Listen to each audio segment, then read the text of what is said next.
Cricketer Sandeep Lamichhane प्रकरण पीडितकी रुममेटको बकपत्र उद्धृत गर्दै सर्वोच्चको फैसला। पूर्ण पाठहरूमा थप तथ्यहरू भेटिए। पीडितकी रुममेटको बकपत्रमा के छ त यसको बारेमा पुरै जानकारी। नेपाली कांग्रेसका सांसद टेकबहादुर गुरुङ भ्रष्टाचार मुद्दामा दोषी ठहर सजाय फागुन 25 गते तोकिने।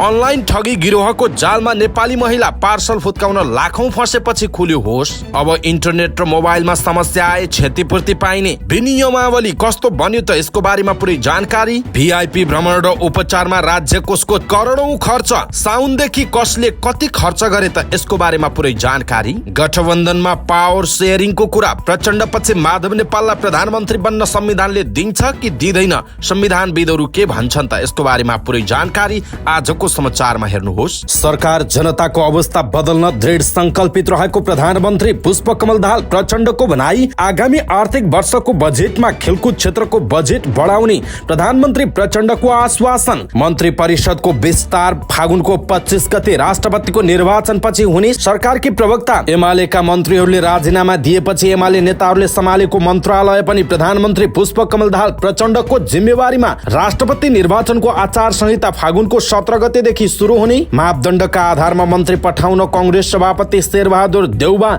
सकारात्मक। जनमत पार्टी सरकारबाट बाहिरिने अवस्था नरहेको जनमतका अध्यक्ष सीके राउतको भनाई। जता जता सत्ता उतै उतै नयाँ पार्टी देखिए। निवर्तमान स्वास्थ्य मन्त्री काम गर्ने बेलामा मन्त्रालयबाट आफू हट्नु परेको निवर्तमान स्वास्थ्य मन्त्री पदम गिरीको भनाई। खाद्य पदार्थको परिभाषाबाट मदिराजन्य पेय पदार्थ हटाउने प्रस्ताव। व्यवसायी दुर्गा प्रसाईद्वारा राज संस्था पुनर्स्थापना गर्ने भन्दै आन्दोलनको कार्यक्रम घोषणा। नेपाली सेनाको डिजिटल अभिलेखमा छिद्र रहेको नेपाली कांग्रेसकी केन्द्रीय सदस्य आरजु राणा देउबाको भनाई। प्रदेश एक सरकार नछाड्ने राष्ट्रिय प्रजातन्त्र पार्टी राप्रपाको निर्णय। गोविन्द बन्दीले गरे राष्ट्रसङ्घको मानवाधिकार परिषद बैठकमा नेपालको प्रतिनिधित्व। प्रधानमन्त्री प्रचण्डको शान्ति तथा मानवाधिकार सल्लाहकारको रूपमा सहभागी। सन् 2026 सम्म नेपाल जलविद्युतमा आत्मनिर्भर बन्ने नेपाल विद्युत प्राधिकरणका कार्यकारी निर्देशक कुलमान घिसिङको भनाई।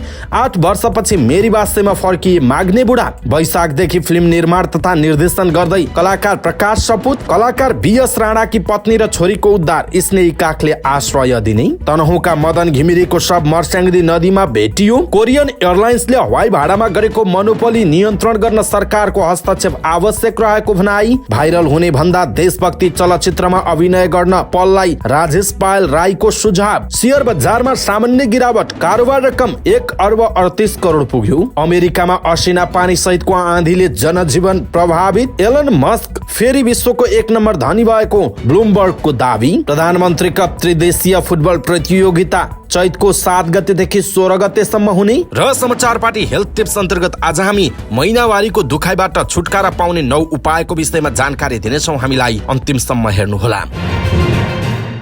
दर्शक महानुभाव नमस्कार। समाचार पार्टी .com को न्यूज बुलेटिनमा यहाँलाई हार्दिक स्वागत छ। म प्रहलाद चन्द्र घिमिरे। आज मिति विक्रमसम्म 2079 साल फागुनको 17 गते बुधबार स्पेससम्म सन् 2023 मार्च 1 तारिक। सदाको झैं आज पनि हामी उपस्थित भएका छौँ आजका महत्त्वपूर्ण समाचार, ब्रेकिङ न्यूज अपडेट लगायत तपाईलाई काम लाग्ने हेर्नै पर्ने महत्त्वपूर्ण खबरहरू लिएर। हामीलाई अन्तिमसम्म हेर्नुहोला। हाम्रो मेहनतका लागि यो भिडियोमा एउटा लाइक अवश्य गर्नुहोला। दर्शक महानुभाव पलपलको न्यूज अपडेटका लागि हाम्रो च्यानललाई तपाईले अहिलेसम्म सब्स्क्राइब गर्नु भएको छैन भने कृपया सब्स्क्राइब गर्नुहोस् अनि नजिकै आउने बेल आइकनलाई क्लिक गर्नुहोला। दैनिक रूपमा हेर्नुहुन्छ भने रेगुलर भनेर लेख्नुहोला। आज पहिलोचोटि हेर्दै हुनुहुन्छ भने फर्स्ट टाइम भनेर लेखिदिनुहोला। देशभित्र हुनुहुन्छ भने आफू रहेको गाउँ ठाउँ सहर जिल्लाको नाम लेख्नुहोला। विदेशमा हुनुहुन्छ भने कुन देशबाट हेरिरहनु भएको छ त्यो कुरा तलको कमेन्ट बक्समा कमेन्ट गर्नुहोला। आउनुहोस् दर्शक महानुभाव आजका महत्त्वपूर्ण समाचार सुरु गरौँ। सन्दीप लामिछाने प्रकरण, पीडितकी रुममेटको बकपत्र र सर्वोच्च अदालतको आदेशको प्रसङ्ग। क्रिकेटर सन्दीप लामिछाने विरुद्धको मुद्दामा पीडित भनिएकी किशोरीकी रुममेट होस्टेलको एउटै कोठामा बस्ने साथीले अदालतमा गरेको बकपत्रको प्रतिलिपि प्राप्त भएको छ। यो समाचार नेपाल प्रेसमा छ।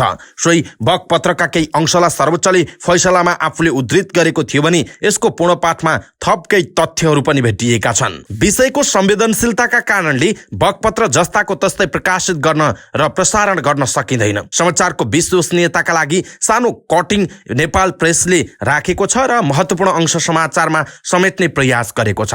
अदालतले बगपत्र र आदेशको कपी सार्वजनिक नगर्न र दुवै पक्षका वकिलहरू बाहेक अरूलाई नदिन आदेश जारी गरेको छ।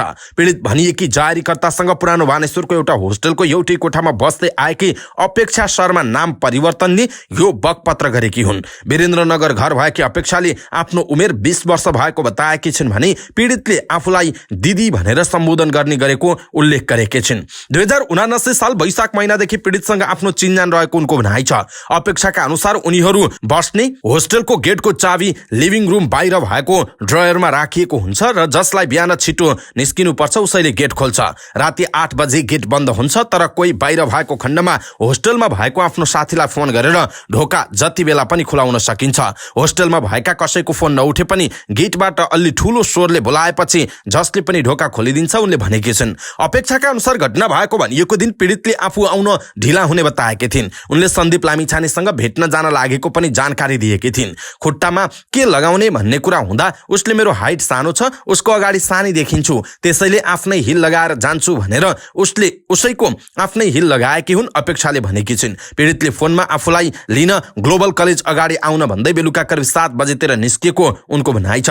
सन्दीप लामिछानेलाई भेटेपछि निजले मलाई कल गरेर दिदी मैले सन्दीपलाई भेटेँ, म गाडीमा छु, हामी नगरकोट जान लागेको, मलाई आउँदा ढिला हुन्छ होला, म आएपछि कल गर्छु, होस्टेलको ढोका खोलिदिनु होला है, अनि यो बारेमा होस्टेल आन्टीलाई थाहा नदिनु होला भनेकी थिइन्। र म सन्दीप लामिछानेसँग नगरकोट जान लागेको कुरा मेरो बोयफ्रेन्डले सोध्यो भने नभनिदिनु भनेकी थिइन् बगपत्रमा भनिएको छ। पीडित राति 9 बजेसम्म नआएपछि आफूले फोन गरेको अपेक्षाले बताएकी छिन्, तर फोन सम्पर्क हुन नसकेको। त्यसपछि राति 9:38 आफूले नै म्यासेज गरेको उनको भनाइ छ। त्यसपछि उनलाई मैले फेरि 10:58 फोन गर्दा फोन गएको थियो, तर निजले फोन उठाइनन्। त्यसको करिब 2 मिनेटभित्र उसले व्हाट्सएपमा मलाई हजुर दिदी भनेर म्यासेज रिप्लाई गरेकी थिइन्। लगत्तै मैले कहाँ हो केटी भन्दा उसले व्हाट्सएपमा मलाई ही लेफ्ट मी साथीको घरमा, I will be staying dear today, I am safe, you take care भन्दा उसले मैले ओके यु टेक केयर भनेर रिप्लाई दिए। त्यसपछि पीडितले आफूलाई बोयफ्रेन्डले फोन गर्यो कि भनेर सोधेको अपेक्षाले बताएकी छिन्।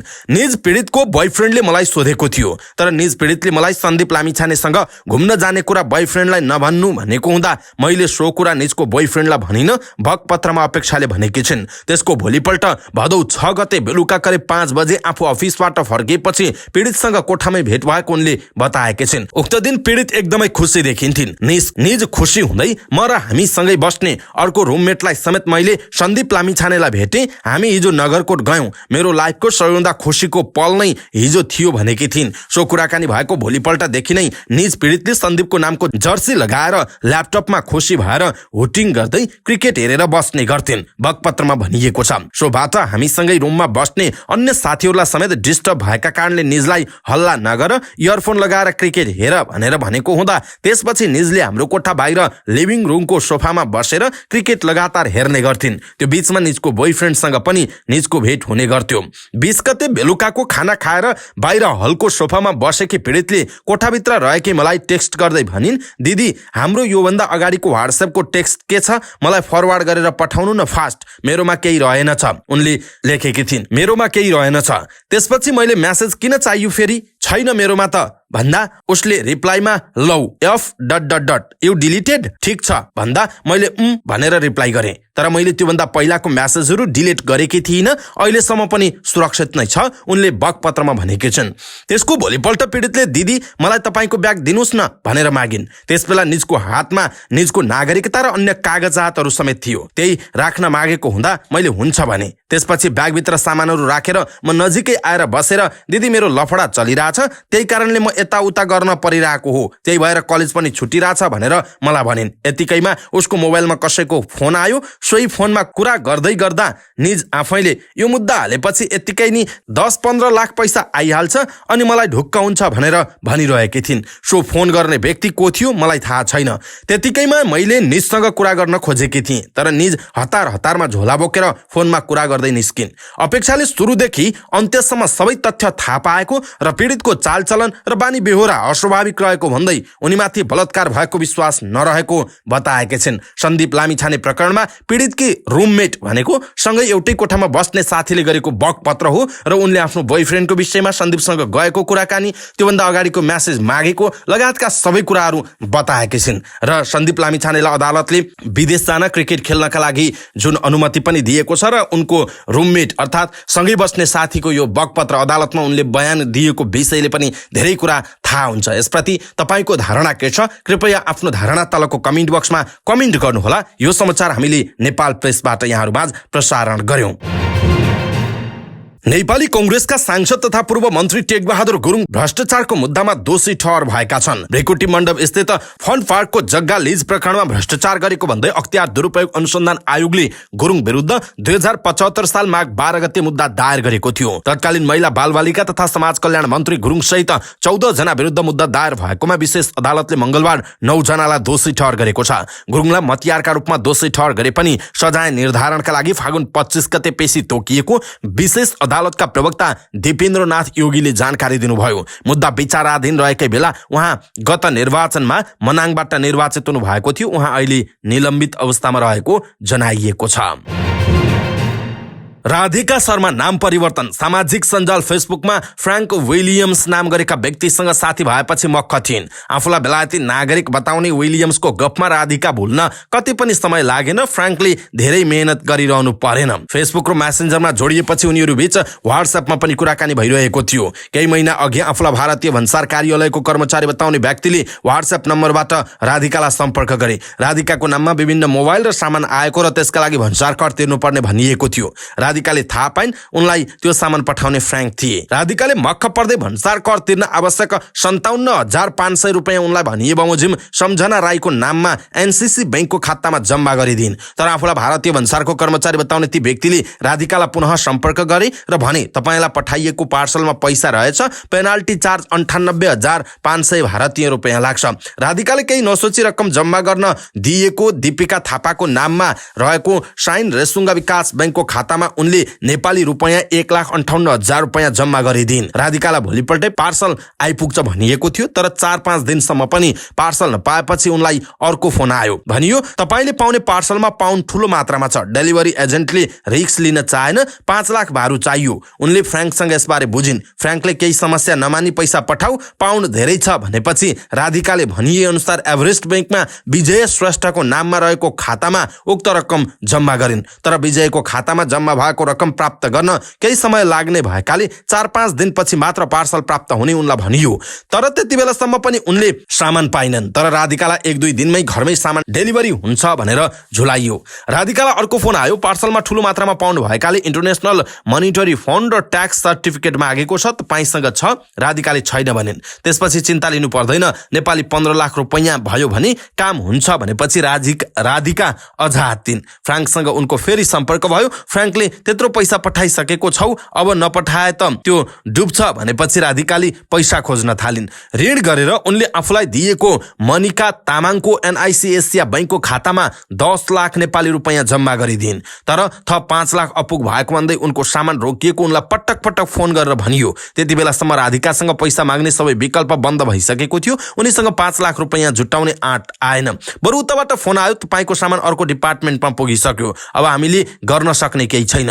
राधिका आत्तिँदै प्रहरी कहाँ पुगिन्। प्रहरीको केन्द्रीय साइबर ब्युरोले अनुसन्धान अगाडि बढायो। राधिका अनलाइन ठगी गिरोहको जालमा परेको प्रहरीले प्रारम्भिक निष्कर्ष निकाल्यो। प्रहरीको अनुसन्धान प्रतिवेदनका आधारमा काठमाडौँ जिल्ला सरकारी वकिल कार्यालयले मंगलबार 17 जनालाई प्रतिवादी बनाएर जिल्ला अदालतमा मुद्दा दायर गरेको छ। त्यसमा 15 जना फरार छन्। काभ्रेको तेमालकी 29 वर्षीय मनिका तामाङ र ओखलढुङ्गाको खिजीदिम्बाका 30 वर्षीय विजय श्रेष्ठ पक्राउ परेको जनाइएको छ। प्रतिवादी मध्ये 6 जना महिला रहेको जनाइएको छ। अनलाइन ठगी गिरोहको जालमा परेकी नेपाली महिला पार्सल फुत्काउन लाखौं फसेपछि खुल्यो होस् भन्दै नेपाल प्रेसले यो समाचार लेखेको छ। अहिले अनलाइन मार्फत विभिन्न खालका फ्रेन्ड रिक्वेस्टहरू आउने, व्हाट्सएपमा मेसेजहरू आउने लगायतका हरेक कुराहरू भइरहेका छन्। तपाईहरु देशभित्र हुनुहुन्छ अथवा विदेशमा हुनुहुन्छ भने पनि आफ्ना घरका इष्टमित्रहरूलाई जानकारी गराउनु होला। यदि देशभित्रै हुनुहुन्छ भने पनि आफ्नो इष्टमित्र साथीभाइ सबैलाई जानकारी गराउनु होला। यो इन्फर्मेसनको लागि सूचना प्रसारण गर्नुपर्छ ताकि सबै मान्छेलाई जानकारी होस् यसको विषयमा भनेर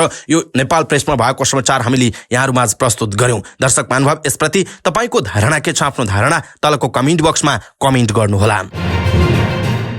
तपाईको घरमा इन्टरनेट कहिलेकाहीँ चल्दैन, तर महिनाको पुरै पैसा तिर्नुपर्छ, होइन त? मोबाइलमा नेटवर्क समस्या नभएर हामीलाई कति हैरान हुन्छ। चाहेको बेलामा फोन गर्न पाइँदैन, मेसेज गर्न पाइँदैन, निकै झन्झट हुन्छ नि। अब नआत्तिनुहोस्, इन्टरनेट तथा मोबाइल नेटवर्कमा समस्या भएमा क्षतिपूर्ति पाइने भएको छ। नेपाल दूरसञ्चार प्राधिकरणले तोकेको गुणस्तर नभएमा मोबाइल तथा इन्टरनेट सेवा प्रदायकले आफ्ना ग्राहकलाई क्षतिपूर्ति दिनुपर्ने भएको हो। प्राधिकरणले दूरसञ्चार सेवाको गुणस्तर सम्बन्धी विनियमावली 2079 पारित गर्दै क्षतिपूर्ति दिनुपर्ने व्यवस्था गरेको छ। विनियमावलीको 11 नम्बर बुँदामा क्षतिपूर्तिको व्यवस्था गरिएको छ, तर सेवा प्रदायकको काबु बाहिरको परिस्थितिमा यस उपनियम 1 बमोजिमको प्रावधान लागू हुने छैन। विनियमावली 2080 वैशाख 1 गतेदेखि सुरु हुने जनाइएको छ। साउनदेखि माघसम्म अर्थ मन्त्रालयले निकासा गरेको रकमका आधारमा पदाधिकारीको भ्रमण खर्च र पूर्व भिआइपीको स्वास्थ्य उपचारमा राज्यको करोडौं खर्च भएको देखिएको छ। राष्ट्रपति विद्यादेवी भण्डारीले कार्तिक 21 गतेदेखि 28 गतेसम्म गरेको गणतन्त्र आइसल्यान्ड भ्रमणमा 1,62,05,000 खर्च भएको छ। अर्थ मन्त्रालयका अनुसार राष्ट्रपतिको भ्रमणमा भएको खर्च परराष्ट्र मन्त्रालय मार्फत भुक्तानी गरिएको छ। यता पूर्व राष्ट्रपति डाक्टर रामवरण यादवलाई सरकारले औषधि उपचार खर्चमा 25 लाख दिएको छ। कार्तिक 3 गतेको मन्त्री परिषद बैठकले सो रकम दिने निर्णय गरेको हो। त्यस्तै पूर्व प्रधानमन्त्री झलनाथ खनाललाई 20 लाख रुपैयाँ उपचारका लागि सरकारले आर्थिक सहायता दिएको अर्थ मन्त्रालयले जनाएको छ। जनवादी गणतन्त्र चीनका स्टेट काउन्सिलर तथा विदेश मन्त्री वाङ यीको मैत्रीपूर्ण निमन्त्रणामा परराष्ट्र मन्त्री नारायण खड्काले चीनको भ्रमण गर्दा 1,34,000 खर्च भएको छ। संयुक्त राष्ट्र संघको 77औं महासभा र नेपाल क्यानाडा बीचको द्विपक्षीय संयन्त्रको बैठकमा परराष्ट्र सचिव सहित प्रतिनिधि मण्डलको भ्रमणमा 28,96,000 खर्च भएको जनाइएको छ। यता तत्कालीन सभामुख अग्निप्रसाद सापकोटाको निमन्त्रणामा जनवादी चीनको राष्ट्रिय जनकंग्रेसका स्थायी समितिका अध्यक्ष ली ज्याङसु नेपालको औपचारिक भ्रमणमा आउँदा 41,13,000 रुपैयाँ खर्च भएको छ। तत्कालीन सूचना तथा सञ्चार मन्त्री ज्ञानेन्द्र कार्की सहित थप 2 जना पदाधिकारीको रोमानियाको बुखारेस्टमा सन् 2022 को सेप्टेम्बर 26 देखि अक्टोबर 14 सम्म भएको अन्तर्राष्ट्रिय दूरसञ्चार संघको कन्फरेन्समा सहभागी हुँदा 10,72,000 खर्च भएको जनाइएको छ। त्यस्तै राष्ट्रिय सभाका अध्यक्ष गणेश प्रसाद तिमिल सिन्हाको नेतृत्वमा कम्बोडियाको 43औं एसियन अन्तर संसदीय सम्मेलनमा भाग लिन गएको प्रतिनिधि मण्डलले 34,23,000 रुपैयाँ खर्च गरेको बताइएको छ।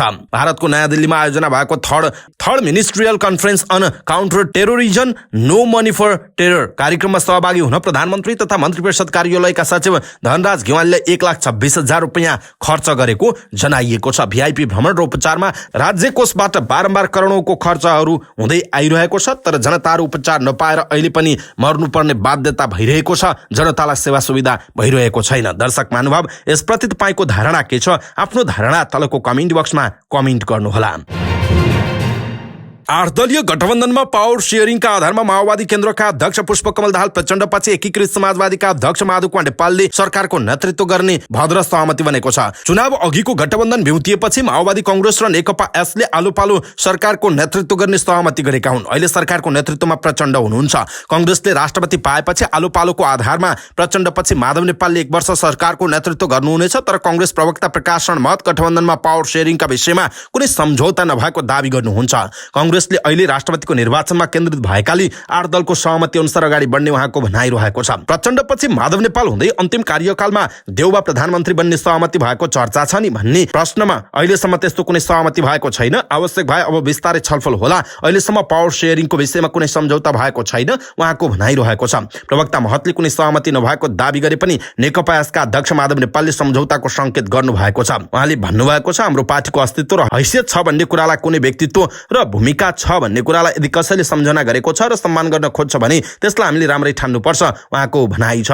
त्यसो त पुरानो गठबन्धन भ्युतिनु अघि ओलीले नेपाललाई राष्ट्रपतिको अफर गरेर बार्गेनिङ पावर बढाउनु भएको थियो। उहाँले अहिले प्रचण्ड प्रधानमन्त्री रहे पनि चुनौतीपूर्ण अवस्थामा रहेको बताउनु भएको छ। त्यसो त प्रचण्डलाई प्रधानमन्त्री बनाउन नेकपा एमाले सहितका 7 दलले समर्थन गरेको थियो। नेपालको संविधानको धारा 76 उपधारा 2 बमोजिम बन्नुभएका प्रधानमन्त्रीले राजीनामा दिएपछि कतिपयले माधव नेपाल प्रधानमन्त्री बन्न नसक्ने तर्क गरेका छन्। संविधानको धारा 76 मा भनिएको छ, प्रतिनिधि सभाको निर्वाचनको अन्तिम परिणाम घोषणा भएको मितिले 30 दिनभित्र उपधारा 2 बमोजिम प्रधानमन्त्री नियुक्त हुन सक्ने अवस्था नभएमा वा त्यसरी नियुक्त प्रधानमन्त्रीले उपधारा 4 बमोजिम विश्वासको मत प्राप्त गर्न नसकेमा राष्ट्रपतिले प्रतिनिधि सभामा सबैभन्दा बढी सदस्यहरू भएको दलको संसदीय दलको नेतालाई प्रधानमन्त्री नियुक्त गर्नेछ भनिएको छ। धारा 3 मा जना साथ प्रतिनिधि सभाको सबैभन्दा ठूलो दलको संसदीय दलको नेताको हैसियतले देउवा स्वतः प्रधानमन्त्री बन्नेछन् भनिएको छ। कांग्रेसको प्रतिनिधि सभामा 89 सिट भए पनि अहिले सरकारको नेतृत्व गरेको नेकपा माओवादीको 32 र त्यसपछि नेतृत्व गर्ने भनिएको नेकपा एसको 10 सिट मात्र रहेको बताइएको छ। तर संविधानविद वरिष्ठ अधिवक्ता टीकाराम भट्टराई सरकार गठनका सम्बन्धमा विभिन्न अभ्यास हुने बताउनुहुन्छ। उहाँले 76-2 को प्रधानमन्त्री राजीनामा दिए लगत्तै 76-3 बमोजिमको प्रधानमन्त्री नियुक्त हुनुपर्ने बाध्यता नभएको जिकिर गर्दै पुनः पहिलेकै प्रक्रिया सुरु हुन सक्ने पनि औल्याउनु भएको छ। दर्शक महानुभाव, यसप्रति तपाईको धारणा के छ? आफ्नो धारणा तलको कमेन्ट बक्समा कमेन्ट गर्नुहोला। प्रधानमन्त्री पुष्पकमल दाहाल प्रचण्डले सरकार जनताको अवस्था बदल्न दृढ संकल्पित रहेको बताउनुभयो। नेपालको आदिवासी जनजाति अन्तर्गत अल्पसंख्यक सीमान्तकृत जाति माझी समुदायले फागुन महिनाको साहिली अर्थात् तेस्रो मंगलबार मनाउने लधी पर्वको अवसरमा शुभकामना सन्देश जारी गर्दै प्रधानमन्त्री प्रचण्डले यस्तो बताउनुभयो। उहाँले भन्नुभयो, वर्तमान सरकार बदलिएको व्यवस्था अनुरूप जनताको जीवनमा गुणात्मक परिवर्तन ल्याउने संकल्पका साथ अवस्था बदल्न दृढ संकल्पित छ। प्रधानमन्त्री प्रचण्डले सम्पूर्ण नेपालीलाई सामाजिक न्याय, सुशासन र समृद्धिको लक्ष्यमा हातेमालो गर्न पनि अपील गर्नु भएको छ। यसैबीच प्रधानमन्त्री पुष्पकमल दाहाल प्रचण्डले आगामी आर्थिक वर्षको बजेटमा खेलकुद क्षेत्रमा बजेट बढाउने घोषणा गर्नु भएको छ। ललितपुरको चासल रंगशाला उद्घाटन गर्दै उहाँले यस्तो बताउनु भएको हो। प्रधानमन्त्री प्रचण्डले खेलकुद क्षेत्रले समाजलाई अनुशासित बनाउने उल्लेख गर्दै मर्यादा र संस्कृति स्थापित गर्नका लागि पनि खेल क्षेत्र महत्त्वपूर्ण रहेको बताउनुभयो। उहाँले खेलकुदले राजनीतिक, कूटनीतिक र भाइचारा सम्बन्धको विकास हुने दावी गर्नुभयो। उहाँले सरकारको तर्फबाट देशका सबै प्रदेशहरूमा, सबै पालिकाहरूमा पनि खेल पूर्वाधार निर्माण गर्न नीति, योजना र कार्यक्रम बनाएको बताउनु भएको छ। चासल रंगशाला उद्घाटनसँगै कलाकार र एन्फा पदाधिकारी बीच पनि खेल भएको छ। रंगशाला 10,000 दर्शक क्षमताको रहेको बुझिएको छ। संचार तथा सूचना प्रविधि मन्त्री एवं नेपाल सरकारकी प्रवक्ता रेखा शर्माले मन्त्री परिषद विस्तार राष्ट्रपतिको निर्वाचनपछि हुने बताउनु भएको छ। मंगलबार मन्त्री परिषदले गरेको निर्णय सुनाउन मन्त्रालयमा आयोजित पत्रकार भेटघाट कार्यक्रममा बोल्दै उहाँले मन्त्री परिषद विस्तार राष्ट्रपतिको निर्वाचनपछि हुने बताउनुभयो। नयाँ गठबन्धन बनेको र को सरकारमा जाने भन्ने विषयमा पनि छलफल गर्नुपर्ने भएकाले त्यसको टुङ्गो लागिसकेपछि मात्रै मन्त्री परिषद विस्तार हुने उहाँले बताउनुभयो। त्यस्तै प्रधानमन्त्रीले विश्वासको मत पनि राष्ट्रपतिको निर्वाचनपछि मात्रै लिने उहाँले जानकारी गराउनुभयो।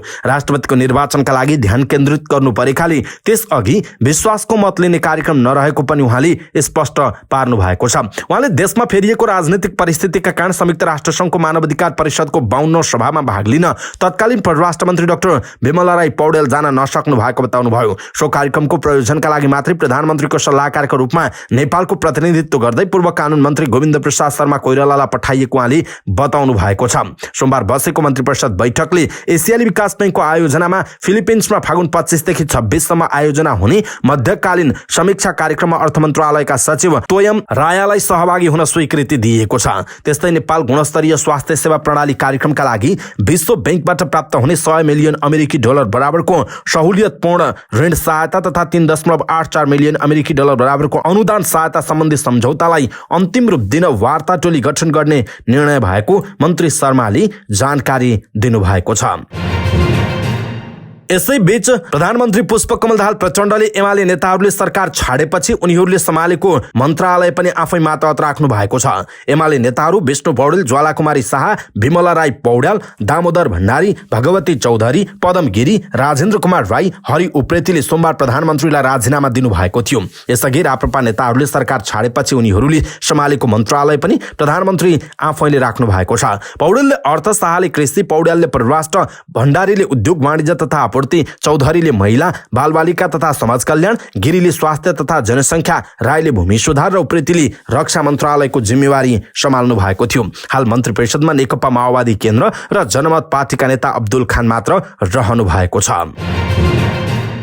निर्वाचन आयोगले फागुनको 25 हुने राष्ट्रपति निर्वाचन र चैत 3 गते हुने उपराष्ट्रपति निर्वाचनका लागि फागुन 17 गतेदेखि आचार संहिता लागू गर्ने भएको छ।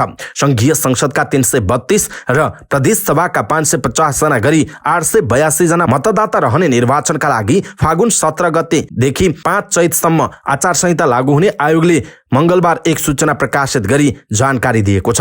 आचार संहिता नेपाल सरकार, प्रधानमन्त्री तथा मन्त्री, प्रदेश सरकार, मुख्यमन्त्री र मन्त्री, संघ, प्रदेश र स्थानीय तहका कर्मचारी, सुरक्षा निकायका कर्मचारी, सरकारी, अर्ध सरकारी तथा सार्वजनिक संस्थानका कर्मचारीलाई लाग्नेछ। त्यस्तै राजनीतिक दल र तिनका भातृ संगठन, उम्मेद्वार र उम्मेद्वारका प्रतिनिधि, मतदान र मतगणना स्थलमा खटिने उम्मेद्वारका प्रतिनिधि, सार्वजनिक पद धारण गरेको व्यक्ति, सञ्चार प्रतिष्ठान, तिनका कर्मचारी र पत्रकार तथा मतदातालाई पनि आचार संहिता लागू हुने जनाइएको छ। आयोगले निर्वाचन आचार संहिताको पालना गरी निर्वाचनको स्वच्छता र विश्वसनीयता कायम गर्न सबैलाई आग्रह पनि गरेको छ। नेपाली कांग्रेसका सभापति शेरबहादुर देउबा सरकारमा पठाउने मन्त्रीहरूको मापदण्ड बनाउन सकारात्मक देखिनु भएको छ। सभापति देउबालाई मंगलबार भेट्न पुग्नुभएका केन्द्रीय सदस्य प्रकाश स्नेहीले मापदण्ड बनाएर मात्रै मन्त्री बनाउनु पर्ने सुझाव देउबालाई दिनुभयो। प्रत्युत्तरमा देउबाले मापदण्ड बनाउन आफू सकारात्मक रहेको सभापतिले बताएको स्नेहीले बताउनु भएको छ। सभापति देउबाको बोली उद्धृत गर्दै स्नेहीले भन्नुभयो, ठिक छ, उपसभापति र महामन्त्रीहरूसँग सल्लाह गर्छु, उहाँको भनाइ छ। पार्टीमा गुट नभनी क्षमताको आधारमा मन्त्री बनाउन आफूले सुझाव दिएको स्नेहीले बताउनुभयो। सरकारमा सहभागी हुने मन्त्रीहरूले हरेक 3 महिनामा सुधारका कामहरू सार्वजनिक गर्नुपर्ने मापदण्ड बनाउन सभापतिलाई सुझाव दिएकोले बताउनुभयो। जनताका समस्याहरू समाधान गर्न मन्त्रीहरूले के गरे, नीतिगत तहमा के सुधार गरे, सभापतिलाई दिएको सुझावबारे स्नेहीले भन्नुभयो। मन्त्रीका कामको मूल्याङ्कन र अनुगमन गर्न उच्चस्तरीय संयन्त्र बनाउन सभापतिलाई राय दिएको छ। सभापति सकारात्मक हुनुहुन्छ, उहाँको भनाइ छ। नयाँ अनुहार, समावेशिता, भिजन प्रस्तुत गर्न सक्ने सांसदलाई प्राथमिकता दिन आफूले आग्रह गरेको स्नेहीले सुनाउनु भयो। सभापति देउबाले राष्ट्रपति चुनाव अघि पार्टीबाट सरकारमा मन्त्री सहभागी नहुने संकेत पनि गर्नु भएको छ। जनमत पार्टीका अध्यक्ष डाक्टर चन्द्रकान्त राउतले आफूहरू सरकारबाट नबाहिरिने बताउनु भएको छ। मंगलबार काठमाडौँमा आयोजित विद्यार्थी संघको केन्द्रीय बैठक तथा प्रशिक्षण कार्यक्रमपछि सञ्चारकर्मीहरूसँग कुराकानी गर्दै अध्यक्ष राउतले जनमत पार्टी सरकारबाट नबाहिरिने बताउनु भएको हो। अन्य पार्टीहरू आफ्नो माग पूरा नभएकाले बाहिरिएको भन्दै उहाँले जनमत पार्टीका लागि सरकार छोड्नुपर्ने कुनै परिस्थिति नआएको बताउनु भयो। उहाँले माओवादी केन्द्रकै नेतृत्वमा सरकार रहेकाले सरकार बदलिएको भन्न नमिल्ने बताउनु भयो। सरकारमा सामेल भएका दलहरू फेरिने भए पनि सरकार फेरिने उहाँको भनाइ छ। जनमत पार्टी सरकारमा यथावत रहेको उहाँले स्पष्ट पार्नु भएको छ। अध्यक्ष राउतले राष्ट्रपतिमा आफूले स्वच्छ छवि भएको र दल विशेषको भूमिका नखेल्ने व्यक्ति खोजेको उल्लेख गर्दै उहाँले सोही बमोजिमको पात्रको रूपमा रामचन्द्र पौडेललाई समर्थन गरेको बताउनुभयो। जनमत पार्टी राष्ट्रपति र सभामुख एउटै पार्टीलाई दिन नहुने पक्षमा रहेकाले पनि पौडेललाई समर्थन गरेको उहाँले बताउनुभयो। राष्ट्रपति र सभामुख एउटै दलको भएमा निरङ्कुशता जन्मिन सक्ने उहाँको तर्क छ। आगामी राष्ट्रपतिले संसदबाट पारित भएका विधेयकहरूलाई गम्भीरतापूर्वक प्रमाणीकरण गर्नुपर्ने पनि उहाँले बताउनुभयो। दर्शक महानुभाव, यसप्रति तपाईको धारणा के छ? आफ्नो धारणा तलको कमेन्ट बक्समा कमेन्ट गर्नुहोला। गएको 10 पुसमा पुष्पकमल दाहाल प्रचण्डलाई प्रधानमन्त्री बनाउन अगुवा गरेको नेकपा एमाले सोमबार समर्थन फिर्ता लिँदै सरकारबाट बाहिरियो। प्रचण्ड 8 दलीय गठबन्धनमा सामेल भएपछि राप्रपाले भने गत शनिबार नै समर्थन फिर्ता लिएर सरकारबाट बाहिरिसकेको थियो। पुस 10 मा बनेको गठबन्धनको अर्को घटक राष्ट्रिय स्वतन्त्र पार्टी पनि 22 माघमा सरकारबाट बाहिरिसकेको छ। उसले समर्थन भने फिर्ता लिएको छैन। सोमबार बसेको राष्ट्रिय स्वतन्त्र पार्टीको केन्द्रीय समितिको बैठकले सरकारका विषयमा छलफल नै गरेन। राष्ट्रपा महामन्त्री बुकुल ढकालले परिस्थितिमा तात्विक फरक नआएकाले सरकारका विषयमा बैठकमा छलफल नै नगरेको प्रतिक्रिया दिनुभयो। अहिले जे जस्तो परिस्थिति छ त्यो हाम्रो लागि बदलिएको परिस्थिति होइन। उहाँले भन्नुभयो, हिजो पनि हेर्दै जाउँ भन्नेमा थियौँ, अहिले पनि त्यसमै छौँ, उहाँको भनाइ छ। सरकारबाट बाहिरिएपछि पनि सभापति रवि लामिछानेले प्रधानमन्त्री प्रचण्डसँग संवाद निरन्तर गरिरहेकाले राष्ट्रपा फेरि सरकारमा जान सक्ने आकलन गरिएको छ। सरकारबाट बाहिरिए पनि प्रधानमन्त्रीसँग हाम्रो पार्टी सभापति निरन्तर संवादमै हुनुहुन्छ। ढकालले भन्नुभयो, फेरिएको परिस्थितिमा हामी सरकारमा जान सक्छौँ। पहिले पनि हामीले हाम्रो कुरा स्पष्ट गरेका छौँ, उहाँको भनाइ छ। रासपा मात्र होइन, जनमत पार्टी र नागरिक उन्मुक्ति पार्टीले समेत प्रचण्ड सरकारको साथ छोडेको छैन। जनमत पार्टीका उपाध्यक्ष अब्दुल खाँ खानेपानी मन्त्रालय लिएर सरकारमै हुनुहुन्छ। नागरिक उन्मुक्ति पार्टी भने सरकारमा सहभागी छैन। रासपा, जनमत र नागरिक उन्मुक्ति पार्टीले हालैको आम चुनावबाट प्रतिनिधि सभामा आएका नयाँ दल हुन्। मक्सिर 4 को चुनाव अघि नयाँलाई रोजौं भन्ने प्रचार गरेको रासपा 20 सिट सहित चौथो ठुलो पार्टी बनेको थियो। जनमत पार्टी, मधेस र नागरिक उन्मुक्ति पार्टीले लुम्बिनी र सुदूरपश्चिम प्रदेशबाट राम्रो मत पाए। राउतले जनता समाजवादी पार्टीका अध्यक्ष उपेन्द्र यादवलाई पराजित गरे। समानुपातिकमा थ्रेसहोल्ड कटाएपछि जनमत पार्टी 6 सिट सहितको राष्ट्रिय दल बन्यो। मध्य प्रदेशमा समानुपातिक तर्फ पुराना मधेसी दल जसपा र लोसपा भन्दा जनमत पार्टीले धेरै मत पायो। टिकापुर घटनाका आरोपी रेशम चौधरी रियाईको मागसहित स्थापना भएको उन्मुक्तिले पनि पश्चिम क्षेत्रका थारूहरूको मत तान्न सफल भयो। संघीय संसदमा 4 सिट रहेको नागरिक उन्मुक्ति सुदूरपश्चिम प्रदेशमा सरकार निर्माणमा निर्णायक भूमिकामा छ।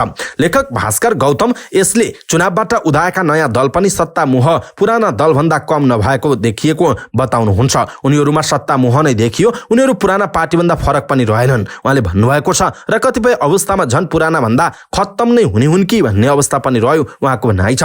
पहिलो पटक संसदमा प्रवेश पाएका यी दलले सत्तासँग दूरी राख्न चाहेका छैनन्। चुनावी परिणाम आउँदा नआउँदै राष्ट्रपा जनमत र नागरिक उन्मुक्ति पार्टीका नेताहरूले ठूला दलसँग सत्ताका लागि संवाद सुरु गरेका थिए। जता सत्ता समीकरण बलियो देखिन्छ उतैतिर निकटता उनीहरूले बढाए। 10 पुसको बिहानसम्म राष्ट्रपा जनमत र नागरिक उन्मुक्ति पार्टी, नेपाली कांग्रेस, माओवादी केन्द्र लगायतका तत्कालीन सत्तारूढ गठबन्धन दलका नेतासँग संवादमा थिए। प्रचण्डलाई प्रधानमन्त्री बनाउन कांग्रेस तयार नभएपछि चुनाव अघिको गठबन्धन भत्कियो। बालकोटमा पुगेर प्रचण्डले एमालेसँग सरकार निर्माणका लागि सम्झौता गर्नुभयो। त्यसमा राष्ट्रपा जनमत र नागरिक उन्मुक्ति पनि मिसिए। फागुन 13 मा राष्ट्रपति निर्वाचनका लागि बनेको 8 दलीय गठबन्धनमा जनमत र नागरिक उन्मुक्ति पार्टी पनि सहभागी भए। राष्ट्रपा पनि गठबन्धनमा सहभागी भइसकेको छैन। नागरिकता मुद्दामा गृहमन्त्री पद गुमाउन पुगेका रवि लामिछानेले नेपाली नागरिकता लिएपछि फेरि गैर सांसदको हैसियतमा सोही मन्त्रालय दाबी गरेका थिए। नपाएपछि सरकार छोडेका उनी फेरि सरकारमा जान लालच देखिएको बुझिएको छ। एउटा महत्त्वपूर्ण मन्त्रालय नपाउँदा सरकार नै छोड्ने र त्यो मन्त्रालय पाउँदा फेरि फर्कने खालको देखिन्छ। भास्करले भन्नुभयो त्यहाँ कुनै न्यूनतम विचार, इमान र अडान छैन उहाँको भनाइ छ। 2062-63 को जनआन्दोलन सफल भएपछि 63 सालमा संघीयता लगायतका मुद्दा उठाएर उपेन्द्र यादवको नेतृत्वमा मधेस आन्दोलन भएको थियो। उक्त आन्दोलन सफल भएपछि मधेस केन्द्रीय दल धेरै उदाए। पहिलो संविधान सभा चुनावमा राम्रो शक्ति आर्जन गरेका मधेस केन्द्रीय दलको शक्ति त्यसपछि क्रमशः घट्दै गइरहेको छ। 2079 को प्रतिनिधि सभा निर्वाचनसम्म आइपुग्दा पुराना मधेस केन्द्रीय दललाई सीके राउत नेतृत्वको जनमतले राम्रो चुनौती दिएको छ। जनमत पार्टीका अध्यक्ष राउतले आफूहरूले प्रधानमन्त्रीमा प्रचण्डलाई समर्थन रहेको र अहिले समर्थन फिर्ता लिनुको कारण नभएको बताउनु भएको छ। यसरी नयाँ आएका पार्टीहरू जता सत्ता छ उतै समर्थन गर्ने खालको र सत्ता मोहमा लागेका हुन् कि भन्ने खालको पनि आशय देखिएको छ। यसप्रति तपाईँ के भन्नुहुन्छ? आफ्नो कुरा तलको कमेन्ट बक्समा कमेन्ट गर्नुहोला। निवर्तन स्वास्थ्य तथा जनसङ्ख्या मन्त्री पदम गिरीले काम सुरु गर्ने बेलामा मन्त्री पदबाट हट्नु परेको बताउनु भयो। 42 दिन मन्त्री रहँदा मन्त्रालयको समस्या कसरी समाधान गर्ने भनेर अध्ययन गरेको र अब काम सुरु गर्ने बेलामा भने आफूले मन्त्रालयबाट बिदा लिनु परेको उहाँको गुनासो थियो। स्वास्थ्य पत्रकार मन्सले काठमाडौँमा आयोजना गरेको एक कार्यक्रममा बोल्दै निवर्तमान गिरीले मन्त्रीको रूपमा आफूले व्यथिति रहेको समय त्यस क्षेत्रको अध्ययनमा बिताएको पनि स्पष्ट पार्नुभयो। उहाँले स्वास्थ्य मन्त्रालयमा धेरै जटिल समस्याहरू छन् भन्ने कुरा मन्त्री भएपछि मात्रै आफूले थाहा पाएको बताउनु भयो। वर्तमान स्वास्थ्य मन्त्री गिरीले स्वास्थ्य बीमा कार्यक्रममा पुनर्विचार गर्नुपर्ने आवश्यकता ल्याउनु भयो। त्यसका लागि बिमितलाई दिने रकम 1 लाखबाट बढाएर 5 लाख पुर्याउनु पर्ने उहाँको सुझाव छ। निवर्तमान मन्त्री गिरीले स्वास्थ्य बीमा बढाउनका लागि आफूले अर्थमन्त्रीसँग कुरा गरेको र त्यसलाई बढाएर लैजाने योजना आफूले तय गरेको बताउनु भयो। उहाँले स्वास्थ्य सामग्रीहरूको दुरुपयोग हुन नदिने, सबै स्थानीय तहमा आधारभूत अस्पताल निर्माणका लागि बजेटको व्यवस्था गर्ने, स्वास्थ्य कर्मीहरूको अभिलेखीकरण गर्ने, सबै प्रदेशमा विशिष्टीकृत खालको स्वास्थ्य सेवा उपलब्ध गराउने कामलाई आफूले प्राथमिकताका साथ अगाडि बढाएको पनि उहाँले बताउनु भएको छ। नेकपा एमालेका सांसद गोकुल बास्कोटाले खाद्य पदार्थको परिभाषाबाट मदिराजन्य पेय पदार्थ हटाउने प्रस्ताव गर्नु भएको छ। तत्कालीन कृषि मन्त्री घनश्याम भुजतालले 2077 असार 28 मा राष्ट्रिय सभामा दर्ता गरेको खाद्य स्वच्छता तथा गुणस्तर सम्बन्धी विधेयकको दफा 2 घमा खाद्य पदार्थको परिभाषा छ, जहाँ खाद्य पदार्थको परिभाषामा मदिराजन्य पेय पदार्थ पनि रहने उल्लेख गरिएको छ। त्यस्तो व्यवस्थालाई राष्ट्रिय सभाले स्वीकार गरेर प्रतिनिधि सभामा पठाएको छ। विधेयकको दफा 2 को खण्ड घमा मदिराजन्य पेय पदार्थ भन्ने शब्दहरू हटाउनु पर्ने प्रतिनिधि सभामा आएको यस विधेयक उप एमाले सांसद बास्कोटाले संशोधन प्रस्ताव दर्ता गर्नुभयो। प्रतिनिधि सभामा विचाराधीन यस विधेयकको दफा 2 को खण्ड घमा खाद्य पदार्थ भन्नाले साधारणतः मानिसले उपभोग गर्ने अप्रशोधित, अर्ध प्रशोधित वा प्रशोधित खाद्य वा पेय पदार्थ, त्यसमा प्रयोग गरिने पोषक तत्त्व, खाद्य योगशील, फुड एडिटिभ वा मरमसला सम्झनु पर्छ र सो शब्दले आहार पूरक खाद्य पदार्थ, प्याकेजिङ गरिएको प्रशोधित पिउने पानी, मदिराजन्य मदिराजन्य पेय पदार्थ च्युइङगम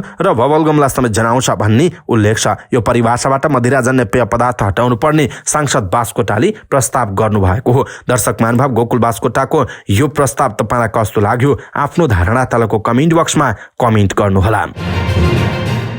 व्यवसायी दुर्गा प्रसाईले राजसंस्था पुनर्स्थापना गर्ने भन्दै आन्दोलनको कार्यक्रम घोषणा गर्नुभएको छ। राष्ट्र, राष्ट्रियता, धर्म, संस्कृति र नागरिक बचाउ महाअभियानको नाममा मंगलबार काठमाडौँमा पत्रकार सम्मेलन गरेर उहाँले फागुनको 20 गतेबाट राजसंस्था पुनर्स्थापना गर्नका लागि भन्दै आन्दोलनको कार्यक्रम घोषणा गर्नुभएको हो। नयाँ बानेश्वर स्थित संघीय संसद भवनको दक्षिण गेट अगाडि प्रेम आचार्यले आत्मदाह गरेको स्थानमा आन्दोलनको कार्यक्रम सुरु गर्ने जानकारी दिँदै प्रसाईले त्यसमा सहभागी हुन पनि सबैलाई आह्वान गर्नुभयो। त्यसक्रममा उहाँले आन्दोलनमा आफूहरूले 2047 सालको संविधान लागू गर्नुपर्ने, हिन्दू राष्ट्र कायम गर्नुपर्ने, कर्मचारी र तल्लो तहका सुरक्षाकर्मीहरूको मासिक तलब कम्तीमा 1,50,000 पुर्याउनु पर्ने लगायतका 15 बुँदे माग प्रस्तुत गर्ने समेत बताउनुभयो।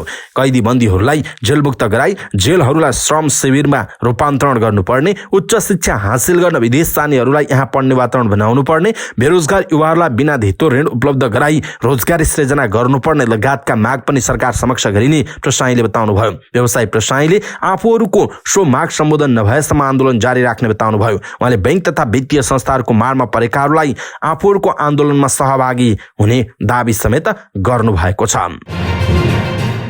नेपाली कांग्रेसकी सांसद एवं नेत्री आर्जु राणा देउवाले नेपाली सेनाको डिजिटल अभिलेखमा छिद्र रहेको खबर आफूले पाएको बताउनुभयो। मंगलबार ललितपुरमा नेपाल विद्यार्थी संघद्वारा आयोजित अल नेपाल ह्याकथन कार्यक्रमलाई सम्बोधन गर्दै उहाँले यस्तो बताउनुभयो। उहाँले नेपालमा डिजिटल प्रणाली सुरु गरेको भए पनि त्यसको प्रयोग गर्न नेपालीहरू पूर्ण सक्षम नरहेको बताउनुभयो। उहाँले नेपाली सेनाको डेटाहरू आफूले टर्की पुग्ने गरेको जानकारी पाएको उल्लेख गर्दै साइबर सुरक्षामा नेपालले आफ्नै प्रविधिको विकास गर्न जरुरी रहेको बताउनुभयो। उहाँले नेपालले साइबर सुरक्षाका लागि आफ्नै प्रविधि विकास गर्न नसकुन्जेल नेपालको सुरक्षा लगायतका सबै खाले तथ्याङ्कहरू चोरी हुने खतरा रहेको उल्लेख गर्नुभयो। हालै मात्र पनि सरकारी वेबसाइट ह्याक भएको उल्लेख गर्दै सरकारले गरेका काममा आईटी क्षेत्रका विद्यार्थीहरूले थप अध्ययन गर्न आवश्यक रहेको बताउनुभयो। त्यस्तै नेपाल विद्यार्थी संघका सभापति दुजाङ शेर्पाले नेवी संघको अबको एजेन्डा शैक्षिक सामाजिक युवाहरूलाई उद्यमशील बनाउने, नेपालमा युवाहरू टिकाउने र जलवायु परिवर्तनको एजेन्डामा केन्द्रित रहेको पनि बताउनु भएको छ।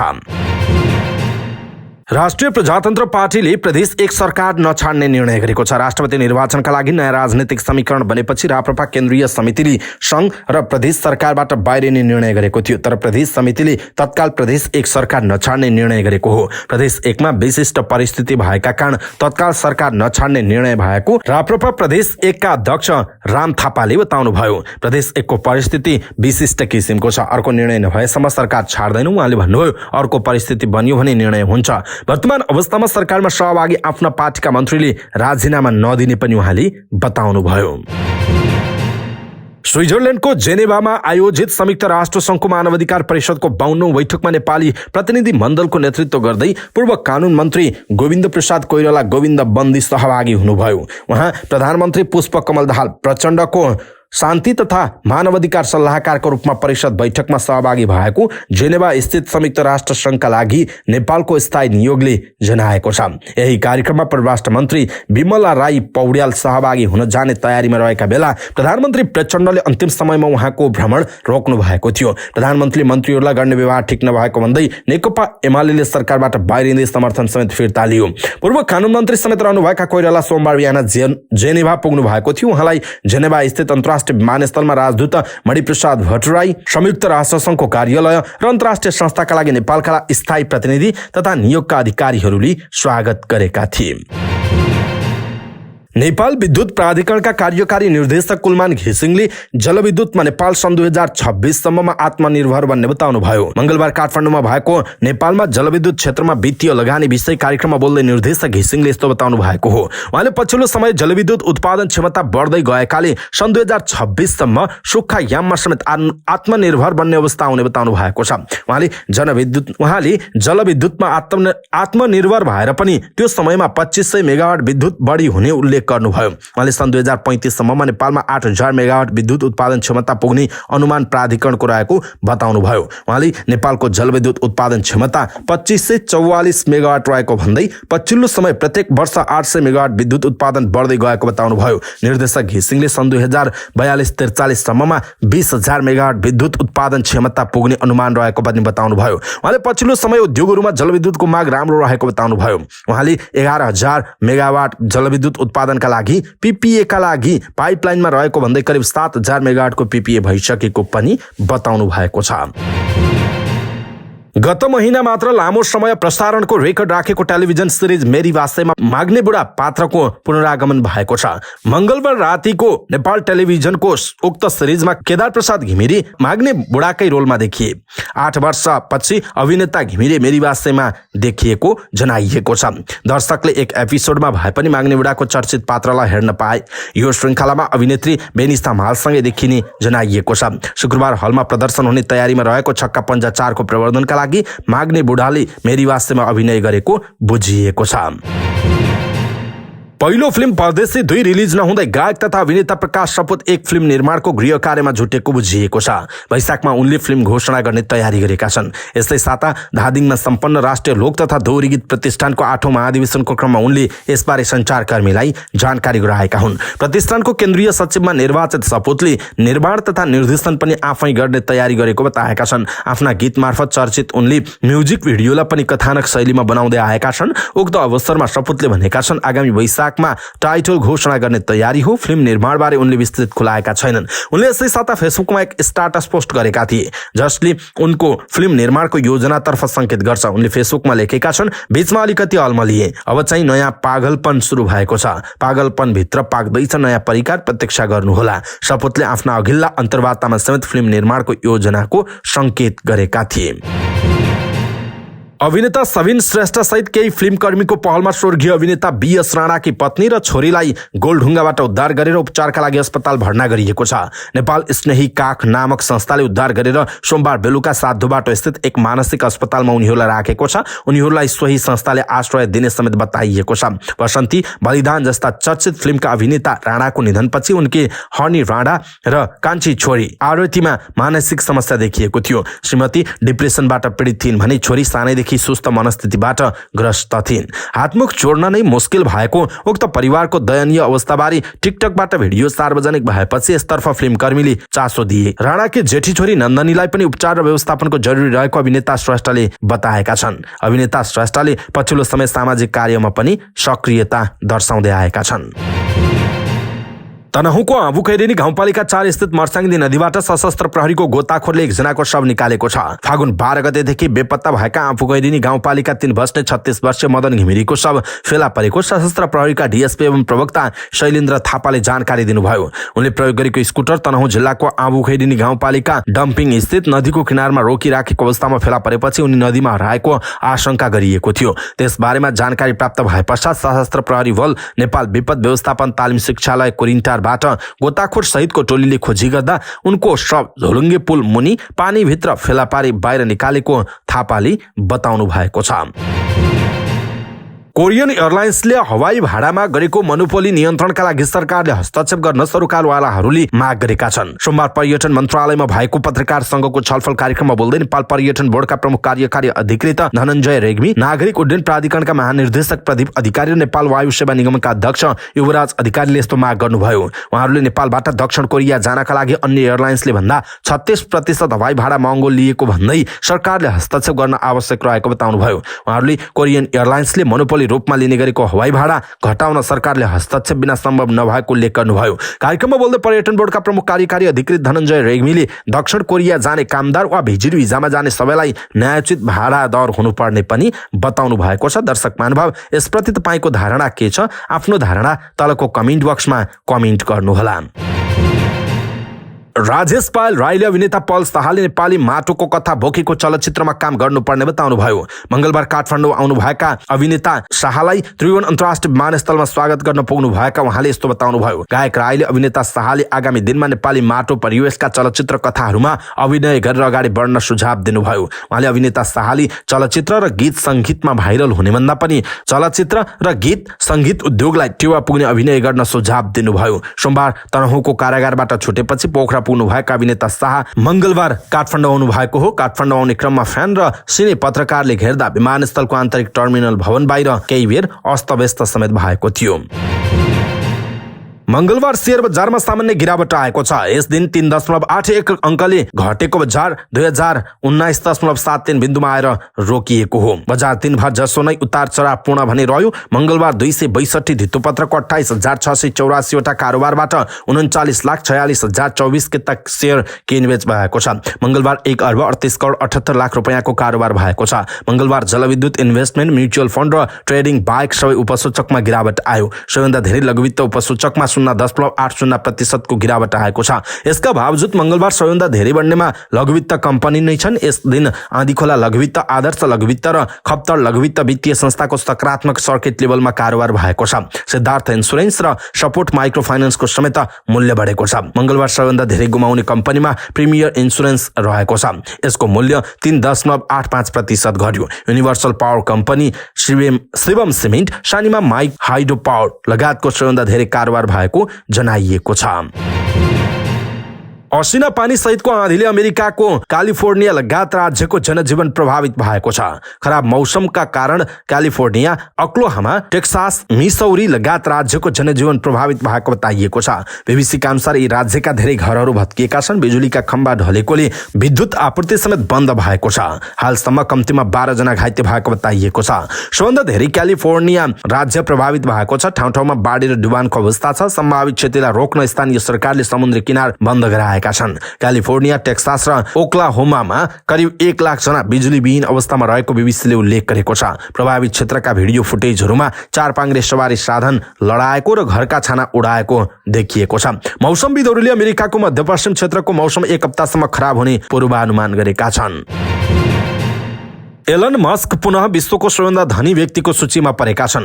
ब्लुमबर्गको दावी अनुसार एलन मस्क विश्वका धनाढ्यहरूको सूचीको दोस्रो स्थानबाट पुनः पहिलो स्थानमा उक्लिएका हुन्। टेस्लाका सीईओ मस्कलाई गत वर्षको डिसेम्बरमा फ्रान्सका बर्नार्ड अर्नाल्टले पछि पारेका थिए। ब्लुमबर्गको सूचीमा 2 महिनासम्म बर्नार्ड अर्नाल्ट पहिलो र मस्क दोस्रो स्थानमा थिए। अहिले फेरि मस्कलाई पहिलो स्थानमा राखिएको छ।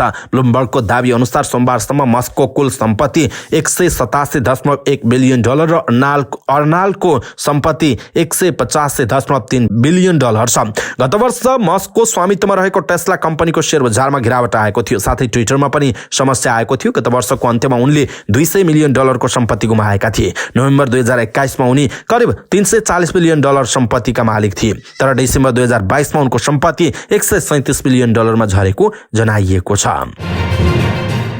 अखिल नेपाल फुटबल संघ इन्फाले आउँदो चैतको 7 गतेदेखि 16 गतेसम्म प्रधानमन्त्री कप त्रिदेशीय फुटबल प्रतियोगिताको आयोजना गरेको छ। काठमाडौँमा हुने प्रतियोगितामा भुटान र लाओस सहभागी हुने इन्फाका अध्यक्ष पंकज विक्रम नेम्वाङले जानकारी दिएका छन्।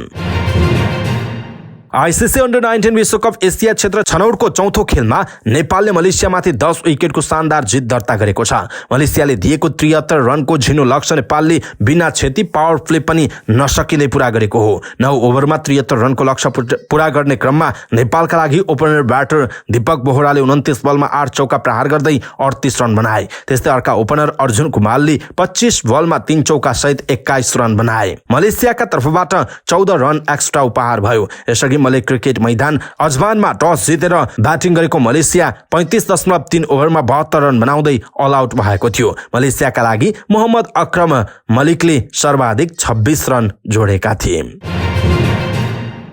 समाचार पार्टी न्यूज बुलेटिनमा पालो भएको छ समाचार पार्टी हेल्थ टिप्स। आजको समाचार पार्टी हेल्थ टिप्समा हामीले महिनावारीको दुखाइबाट छुटकारा पाउने 9 उपायको विषयमा जानकारी दिनेछौँ। हामीलाई अन्तिमसम्म हेर्नुहोला। महिनावारी हुँदा कसैलाई एकदमै धेरै पेट दुख्छ। महिनावारी भएको समयमा के खाने के नखाने भन्ने धेरैलाई थाहा नहुन सक्छ। घरमै बसेर महिनावारीको दुखाइलाई कम गर्ने केही उपायहरू छन्, जस्तो धेरै पानी पिउने, हर्बल चिया खाने, एन्टी इन्फ्लेमेटरी खानाहरू खाने जस्तो एन्टी इन्फ्लेमेटरी खानाहरूले रक्त प्रवाहलाई सन्तुलन गरी पेटलाई आराम गर्न मद्दत गर्छ। जामुन, टमाटर, बेसार, अदुवा वा लसुन जस्ता मसलाहरू खाने प्रयास गर्नुहोस्। हरियो सागसब्जी, बदाम, माछा जस्ता चीजले पनि पेट दुखाइ कम गर्छ। धेरै गुलियो र नुनिलो खानेकुराहरू नखाने, हट ब्यागको प्रयोग गर्ने, व्यायाम गर्ने, तनाव कम गर्ने, धुम्रपान र मद्यपान गर्दै नगर्ने र रातो मासु चाहिँ नखाने गर्नुपर्छ। महिनावारीको समयमा शरीरले प्रोस्टाग्ल्यान्डिन उत्पादन गर्छ। प्रोस्टाग्ल्यान्डिनले पाठेघरलाई सङ्कुचित र दुखाइ बढाउन मद्दत गर्छ। रातो मासुमा आइरनको मात्रा धेरै हुन्छ, यसमा प्रोस्टाग्ल्यान्डिन पनि उच्च हुन्छ, त्यसैले रातो मासु नखानु उत्तम हुन्छ। दर्शक महानुभाव, आज हामीले यहाँहरूलाई समाचार पार्टी हेल्थ टिप्स अन्तर्गत महिनावारीको दुखाइबाट छुटकारा पाउने उपायहरूको विषयमा जानकारी दियौँ। तपाईँलाई कस्तो लाग्यो आफ्नो धारणा तलको कमेन्ट बक्समा कमेन्ट गर्नुहोला। सबै नेपालीहरू माझ पुर्याउनका लागि यो हेल्थ टिप्स आफ्नो फेसबुक, ट्विटर लगायतका सामाजिक सञ्जालमा सेयर गर्न नबिर्सिनुहोला।